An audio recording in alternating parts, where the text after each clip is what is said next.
Tamil world radio, Tamil உலக வானொலி செய்திகள்.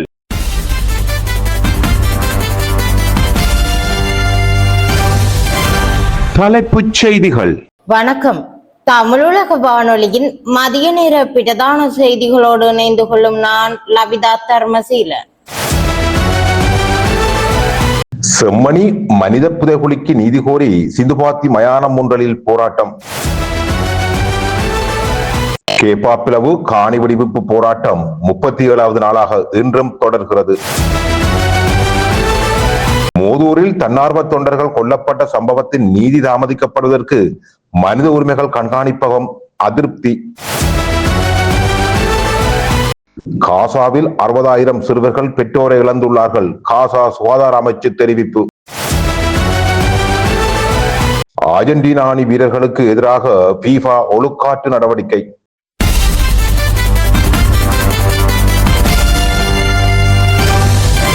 உள்நாட்டு செய்திகள். யாழ்ப்பாணம் செம்மணி மனித புதைகுழிக்கு நீதி கோரி அமைதி போராட்டம் செம்மணி சிந்துபாத்தி மனித புதைகுழி மூன்றலில் இன்று முன்னெடுக்கப்பட்டது.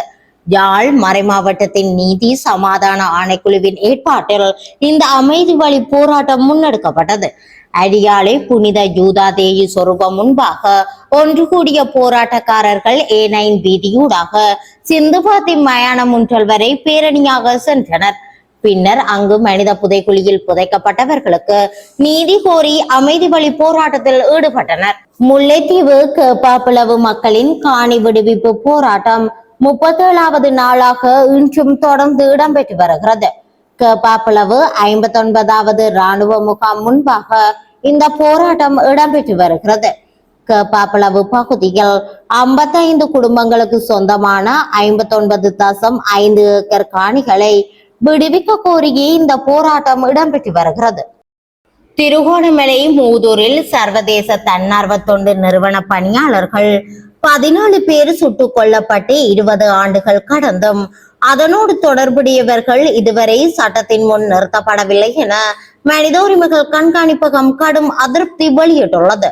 மனித உரிமைகள் கண்காணிப்பகத்தின் சிரேஷ்ட ஆய்வாளர் மீனாட்சி கங்குலி மற்றும் அதன் சட்ட மற்றும் கொள்கை பிரிவு பணிப்பாளர் ஜேம்ஸ் ரோஸ் ஆகியோர் கூட்டாக அறிக்கையூடாக இந்த அதிருப்தியை வெளியிட்டுள்ளனர்.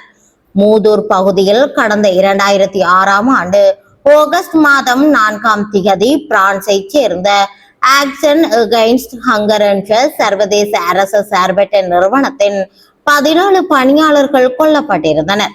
இந்த சம்பவம் இடம்பெற்று 20 ஆண்டுகள் நிறைவடைய உள்ள போதிலும் இதுவரை குற்றவாளிகள் எவரும் சட்டத்தின் முன் நிறுத்தப்படவோ தண்டிக்கப்படவோ இல்லை.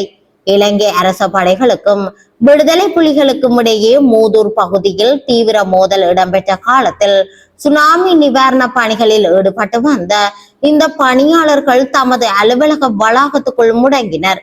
ஆகஸ்ட் 4ஆம் திகதி இராணுவத்தினர் அப்பகுதியை கட்டுப்பாட்டுக்குள் கொண்டு வந்த பின்னர் 13 ஆண்கள் மற்றும் 4 பெண்கள் உட்பட 17 பணியாளர்கள் தலை மற்றும் கழுத்து பகுதிகளுக்கு அருகில் துப்பாக்கி சூட்டு காயங்களோடு சடலமாக மீட்கப்பட்டனர். ஆரம்பத்தில் இந்த சம்பவத்துக்கு விடுதலை புலிகளே காரணம் என அரசு தரப்பில் குற்றம் சாட்டப்பட்ட போதிலும் யாழ்ப்பாண பல்கலைக்கழக ஆசிரியர் மனித உரிமைகள் அமைப்பின் விரிவான புலனாய்வு அறிக்கைகள் இந்த சம்பவத்தில் இராணுவத்தினர் மற்றும் கடற்படையினருக்கு தொடர்பு இருப்பதாகவும் அதனை மறைக்க முயற்சிகள் மேற்கொள்ளப்பட்டதாகவும் தெரிவித்திருந்தன. இலங்கையின் உள்நாட்டு போர்க்காலத்தில் இடம்பெற்ற மிக மோசமான மனித உரிமை மீறல்களில் ஒன்றாக கருதப்படும் இந்த சம்பவம் தொடர்பாக ஆட்சிக்கு வந்த பல அரசாங்கங்கள் விசாரணை நடத்த உறுதியளித்த போதிலும் இதுவரை உரிய நீதி நிலைநாட்டப்படவில்லை. இந்த நிலையில் பாதிக்கப்பட்ட குடும்பங்களின் நீண்டகால காத்திருப்புக்கு முடிவு கட்டும் வகையிலும் போர்க்கால மனித உரிமை மீறல் வழக்குகளை விசாரணை செய்யவும் சுயாதீன அரச வழக்குரைஞர் கட்டமைப்பு ஒன்று உருவாக்க வேண்டும் என ஜனாதிபதி அனுரகுமார திசாநாயக்க தலைமையிலான அரசாங்கத்துக்கு கோரிக்கை விடுப்பதாகவும் அந்த அறிக்கையில் தெரிவிக்கப்பட்டுள்ளது.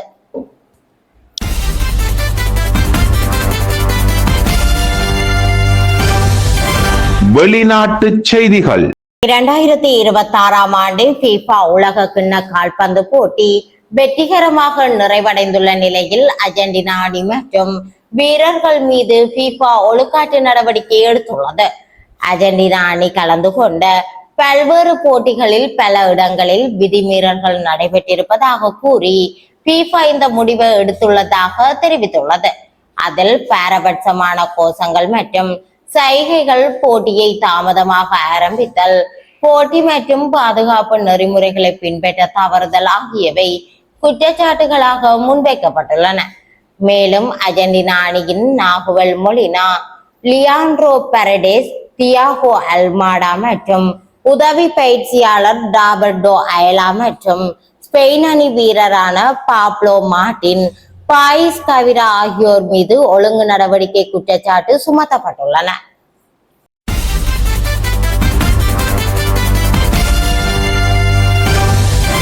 விளையாட்டுச் செய்திகள். 2026 ஆண்டு FIFA உலக கிண்ண கால்பந்து போட்டி வெற்றிகரமாக நிறைவடைந்துள்ள நிலையில் அர்ஜென்டினா அணி மற்றும் வீரர்கள் மீது FIFA ஒழுக்காற்று நடவடிக்கை எடுத்துள்ளது. அர்ஜென்டினா அணி கலந்து கொண்ட பல்வேறு போட்டிகளில் பல இடங்களில் விதிமீறல்கள் நடைபெற்றிருப்பதாக கூறி FIFA இந்த முடிவை எடுத்துள்ளதாக தெரிவித்துள்ளது. அதில் பாரபட்சமான கோஷங்கள் மற்றும் சைகைகள், போட்டியை தாமதமாக ஆரம்பித்தல், போட்டி மற்றும் பாதுகாப்பு நெறிமுறைகளை பின்பற்ற தவறுதல் ஆகியவை குற்றச்சாட்டுகளாக முன்வைக்கப்பட்டுள்ளன. மேலும் அர்ஜென்டினா அணியின் நாகுவல் மொலினா, லியாண்ட்ரோ பாரடேஸ், தியாகோ அல்மாடா மற்றும் உதவி பயிற்சியாளர் ராபர்டோ அயலா மற்றும் ஸ்பெயின் அணி வீரரான பாப்லோ மார்டின், பாயிஸ் கவிரா ஆகியோர் மீது ஒழுங்கு நடவடிக்கை குற்றச்சாட்டு சுமத்தப்பட்டுள்ளன. இத்துடன் தமிழுலக வானொலியின் மதிய நேர பிரதான செய்திகள் யாவும் நிறைவடைகின்றன. வணக்கம்.